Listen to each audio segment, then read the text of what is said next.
Welcome back to show. अब हम politics की बात करेंगे। मुल्क की सियासत में क्या कुछ चल रहा है। इलेक्शन कमीशन ने जस्टिस तारिक महमूद जहांगीरी को तब्दील करने का हुक्म कलअदम करार दे दिया। Chief justice Islamabad high court Aamir Farooq ने महफूज फैसला सुनाते हुए इलेक्शन कमीशन के जस्टिस तारिक महमूद जहांगीरी को तब्दील करने का हुक्म कलअदम करार दे दिया और इलेक्शन कमीशन को मामला वापस भेजते हुए दोबारा फैसला देने की हिदायत कर दी। स्पीकर कौमी असम्बली ने इलेक्शन कमीशन से तरमीम शुदा एक्ट के तहत मखसूस नशिस्तें अलॉट करने का मुतालबा किया था। ओके, ये नई खबर है। और मुजव्वज़ा जो आईनी तरमीम है उस पर बातचीत के दौरान बिलावल भुट्टो जरदारी ने कहा कि उन्हें धोखा दिया जा रहा है, जबकि बानी पीटीआई ने आईनी अदालत के मामले पर मुकम्मल बहस की जरूरत पर जोर दिया। अब ये तमाम तर मामलात हैं, इन पे बातचीत करने के लिए शौकत पराचा साहब हमारे साथ मौजूद हैं। पराचा साहब, सबसे पहले तो मुझे स्पीकर असेंबली का जो इक़दाम है उसके बारे में बताएं कि इलेक्शन कमीशन को जो उन्होंने खत लिखा है मखसूस नशिस्तों से मुतालिक, ये क्या डिलेइंग टैक्टिक्स हैं या असल में उनको कोई थ्रेट फील हो रहा है हुकूमत को कि भाई ये तो फैसला हमारे लिए 2/3 अक्सरियत ना बनने की वजह बन सकता है, इसलिए ये किया जा रहा है? देखें, जो भी रीजन या मोटिवेशन या लॉजिक हो इस खत के पीछे, लेकिन ये भी बड़ा इम्पोर्टेंट, क्योंकि स्पीकर एक इंडिविजुअल एमएनए या एक इंडिविजुअल पोर्टफोलियो वाला मिनिस्टर नहीं होता। स्पीकर जो है वो डेमोक्रेसी में he is custodian of the house. Yes, he is. और कस्टोडियन ऑफ द हाउस ऐवान के दोनों जानिब हर तरफ जितने मेंबरान हैं उनको रिप्रेजेंट करता है। अगर स्पीकर खत लिख रहे हैं इलेक्शन कमीशन ऑफ पाकिस्तान को, तो इट मीन्स के वो पूरी कौमी असेंबली के बिहाफ पे ये खत लिख रहे हैं। हमारे यहाँ वो रवायात नहीं है कि स्पीकर इम्पार्शल होकर एक्ट करे या अपोजिशन जो है वो स्पीकर को अपना माने। नॉट बिकॉज के अपोजिशन मानती नहीं है, बल्कि स्पीकर भी मेनी टाइम्स वो उनका कंडक्ट भी यूनिलैटरल होता है, एक तरफा होता है। लेकिन मैं आपको इसकी अहमियत इस वक्त की बता रहा हूँ कि ये स्पीकर यानी कस्टोडियन ऑफ द हाउस यानी कौमी असेंबली के पूरे ऐवान की तर्जमानी कर रहा है। नहीं है, इसमें कोई शक नहीं है कि अपोजिशन इसके साथ नहीं है, लेकिन मैं आपको पार्लिमानी रवायत की बात कर रहा हूँ। तो लिहाजा इलेक्शन कमीशन ने गुज़श्ता रोज भी डेलिब्रेशन की, नहीं नतीजा निकला। आज जब डेलिब्रेशन अगर मुकम्मल आज होती है, कल होती है, तो जो भी अनाउंसमेंट इलेक्शन की तरफ से आएगी, मैं तवक्को करता हूं या मैं उम्मीद करता हूं या मुझे नजर आ रहा है कि स्पीकर वाले खत एक फैक्टर जरूर बनेगा। क्या फैसला होता है, नो वन कैन प्री जज इट, बट स्पीकर ने खत लेकर एक तरफ तो वजन डाल दिया कौमी असेंबली का, क्योंकि पार्लियामान के दोनों ऐवानों ने ये बिल पास किया है जिसका जिक्र कर रहे हैं स्पीकर साहब। और स्पीकर साहब की ये जुडिशल जिम्मेदारी भी है कि वो जो लॉज होते हैं उनके बारे में बताएं। एक तो ये अहम चीज है इस खत में। दूसरी अहम चीज ये है कि अब तो कोई शक नहीं रह गया ना कि पार्लियामान और सुप्रीम कोर्ट अब आमने सामने आ चुके। सुप्रीम कोर्ट ने जो वजाहती फैसला भी दिया अभी 3-4 दिन पहले, उसमें भी 8 जजेस के वजाहती फैसले ने कह दिया था इलेक्शन कमीशन ऑफ पाकिस्तान को कि ताखीर के कुछ नतायज भी हुआ करते हैं।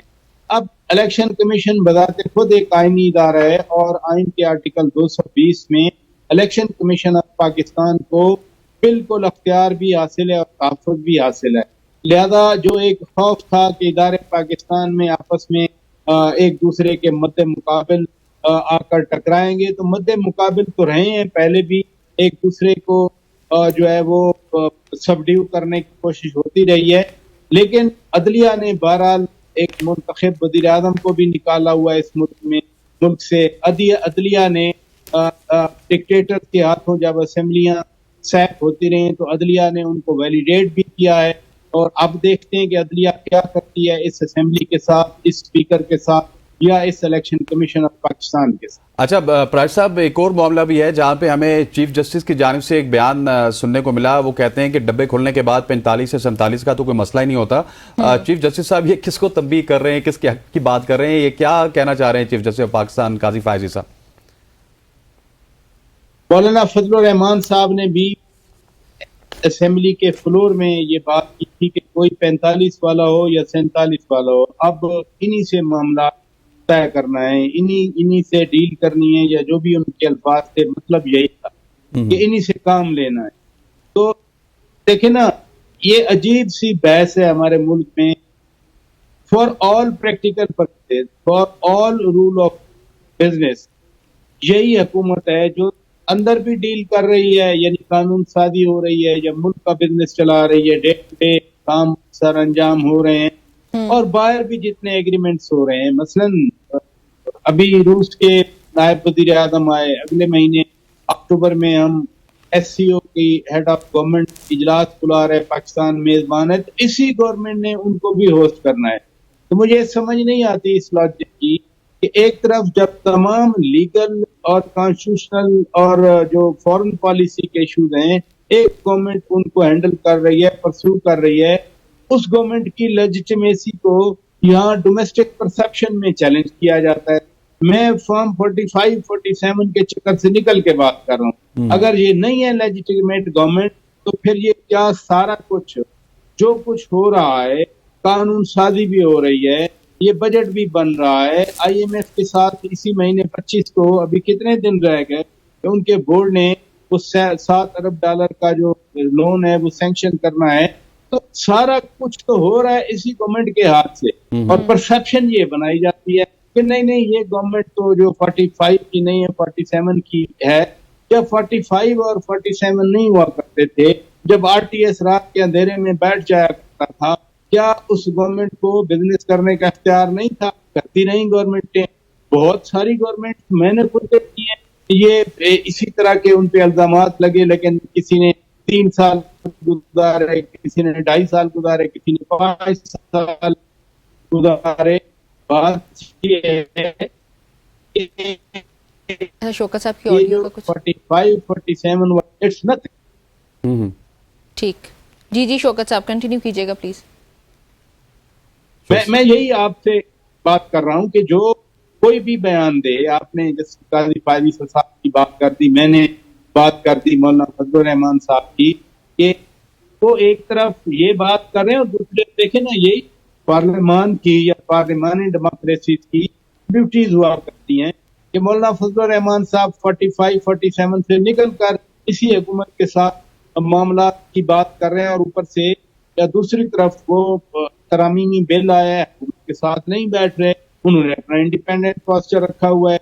उस इंडिपेंडेंट पोस्चर में हुकूमत को ऑब्वियसली चुनौती का सामना भी है, हुकूमत फंसी हुई भी है।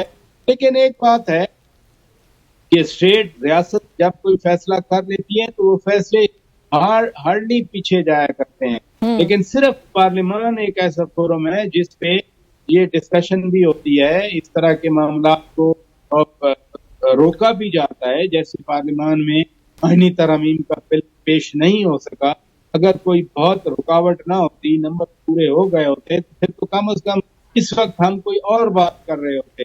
में भी हम कह रहे होते कि 63A में जो अमेंडमेंट हुई है उसके क्या नतायज है, हम बात कर रहे होते 199 में जो अमेंडमेंट हुई है, 175A में जो अमेंडमेंट हुई है, उस पर आचा साहब उस पे तो बहस पार्लियामान में नहीं हुई, हमने क्या करनी है वो तो हमें पता है कि क्या उस पे बहस तो होनी चाहिए थी, जिन्होंने करनी थी उन्होंने नहीं की। ये बताइएगा कि मखसूस नशिस्तों से मुतालिक जो सुप्रीम कोर्ट का फैसला है, बड़ा वाज़ेह फैसला, एक बार भी नहीं दूसरी बार भी क्लैरिफिकेशन देनी पड़ी बेचारे जजेस को। अब मुझे वो फैसला भी याद आ रहा है इलेक्शन से मुतालिक, तो इलेक्शन से मुतालिक सुप्रीम कोर्ट आपको फैसला दे रही है, अमल दरामद नहीं होता। मखसूस नशिस्तों से मुतालिक आपको फैसला दे रही है सुप्रीम कोर्ट, अमल दरामद नहीं होता। तो ये अगर सुप्रीम कोर्ट ही सुप्रीम नहीं है जिस मुल्क में, वहां पर पीछे क्या बचता है? पराजा साहब कुछ नजर आ रहा है आपको यहाँ पे? ये कोनोटेशन भी आपने पता नहीं किन मीनिंग में कहा कि सुप्रीम कोर्ट ही सुप्रीम नहीं है। सुप्रीम मतलब फैसलों पे अमल दरामद नहीं हो पा रहा ना, सुप्रीम कोर्ट से वो फैसला आया तो क्यों नहीं हो पाया? जो है वो सुप्रीम जो है वो पार्लियामान है, और आइन का आर्टिकल 7 में आपके लिए भी, आपके नादरीन के लिए कह रहा हूँ कि सुप्रीमेसी का बाकायदा डिफाइन किया हुआ है कौन सा इदारा सुप्रीम है। अब अजीब सी बात है, बहुत सारे मेरे कोलीग जब मुझसे बहस करते हैं ऑन स्क्रीन या ऑफ द स्क्रीन, कहते हैं कि जी नहीं पार्लियामान सुप्रीम नहीं है, वो पाकिस्तान की अवाम सुप्रीम है। तो भाई अवाम के नुमाइंदे ही तो पार्लियामान में बैठते हैं, अवाम अपने नुमाइंदों के जरिए, अगेन कॉन्स्टिट्यूशन है हमारा कि अवाम। अच्छा नहीं, आप मेरा पॉइंट नहीं समझे पराजा साहब, मेरा पॉइंट ये था कि सुप्रीम कोर्ट आपको फैसले दे रही है, जुडिशरी की बात कर रही हूँ, वहां पे तो सुप्रीम ही है ना, सुप्रीम कोर्ट के फैसलों पे अमल दरामद होना बहुत जरूरी है। मेरा सवाल ये था कि क्यों हम अमल दरामद नहीं कर पा रहे सुप्रीम कोर्ट के फैसलों पर, ये सवाल था। मुझे आपके सवाल की समझ आ गई। बात बस- ये है, अगर पाकिस्तान के अंदर आइन और कवानीन के मुताबिक रुकावट है या फास्ट फॉरवर्ड है, जब तक गैर आईनी या गैर कानूनी कोई स्टेप नहीं होता तो ये जो इंटरप्ले ऑफ द इंस्टीट्यूशन है ये तो चलता रहेगा। मसलन खुद सुप्रीम कोर्ट में फैसले में था कि इलेक्शन कमीशन को अगर कुछ वजाहत चाहिए तो वो वजाहत ले सकते हैं। इन्होंने वजाहत का लिख दिया, सुप्रीम कोर्ट ने वजाहत कर दी और आगे से सुप्रीम कोर्ट ने तंबीह भी कर दी कि ताखीर के भी नतायज हुआ करते हैं।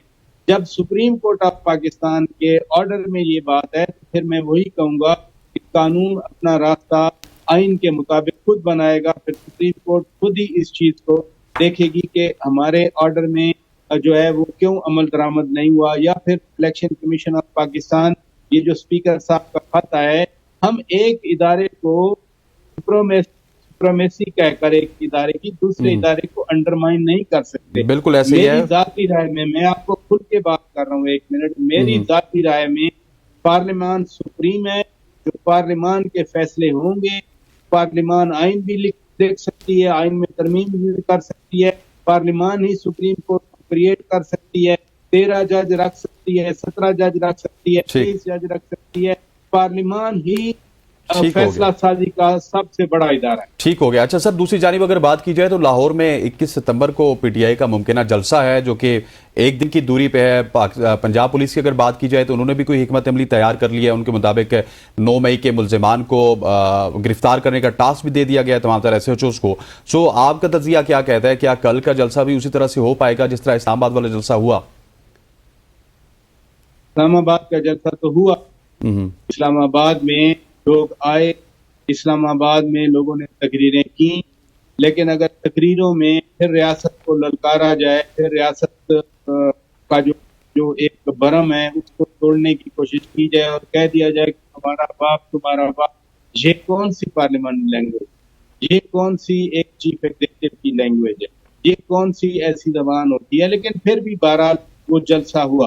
अब ये जो बात आप पकड़ धकड़ की कर रहे हैं, नहीं होना चाहिए, क्योंकि पाकिस्तान में जमहूरियत फाल है, पार्लियामेंट फंक्शनल है और पाकिस्तान का आइन जो है वो असेंबली की इजाजत देता है। लेकिन पाकिस्तान के आइन के ही आर्टिकल 19 और 19A में कहीं ना कहीं कुछ ना कुछ किसी न किसी तरह की रिस्ट्रिक्शंस की बात भी है। तो मेरा ख्याल है एक तनाव वाले और इस तरह से बड़े गर्म सियासी माहौल में जब तकरीरें होंगी तो कोई ना कोई अल्फाज वहां पर आ जाते हैं। लेकिन अच्छा है कि जो 8 सितंबर का जलसा था उसके बाद जिन लोगों की अरेस्ट हुई, स्पीकर ने उनके प्रोडक्शन आर्डर जारी किए, वो पार्लियामान में आए, फिर अदालत ने उनकी गिरफ्तारी को कलअदम करार दिया। यही इंस्टीट्यूशनल इंटरप्ले है और यही स्ट्रेंथ हुआ करती है। देखते हैं फिर कल क्या। ठीक हो गया। शौकत पराज साहब हमारे साथ मौजूद थे, सीनियर तज्जियाकार सहाफ़ी, हमारे साथ अपने जो है वो क्या कहते होते हैं कि पीटीआई जलसे के हवाले से वो बता रहे थे कि क्या कुछ होने वाला है। इसके अलावा अगर हम बात करें तो इलेक्शन कमीशन के हवाले से भी बात हुई। फिर उनका एक जो पॉइंट था वो मुझे किसी हद तक पसंद भी आया कि लेकिन वो सब हम कहते ही हैं कि पार्लियामान सुप्रीम है, लेकिन एक्चुअली उसकी जो सुप्रीमेसी है वो हमें कहीं ना कहीं पे मिनिमाइज होती हुई नजर आती है, या इस तरह लगता है कि पार्लियामान सुप्रीम है तो फिर वहां से आपके जो पार्लियामेंटेरियंस हैं उनके ऊपर अटैक कैसे हो जाता है, वहां पे फिर तकद्दुस कहा जाता है, या फिर इसका मतलब हरगिज़ ये भी नहीं है ये लाइसेंस नहीं, पार्लियामान सुप्रीम है इसमें कोई शक नहीं है। लेकिन सुप्रीम कोर्ट के जो फैसले आते हैं उन पे अमल दरामद होना भी जरूरी होता है। वो एक अलग तरह से अगर उसको देखा जाए, पार्लियामान की बात ही नहीं की थी, उनका पॉइंट अपनी जगह पे वैलिड था। हमारा पॉइंट ये था कि सुप्रीम कोर्ट जो है उसके फैसलों पे अमल दरामद होना भी इंतहाई अहम है। उसको भी तो कोई अंडरमाइन नहीं कर सकता ना, उसको भी तो आप नेग्लेक्ट नहीं कर सकते। सुप्रीम कोर्ट जाहिर है। ठीक हो गया निम्रा, यहाँ पर वक्त हुआ चाहते हैं एक शॉर्ट सी कमर्शियल ब्रेक का ब्रेक लेते हैं, वापस आते हैं। Stay with us.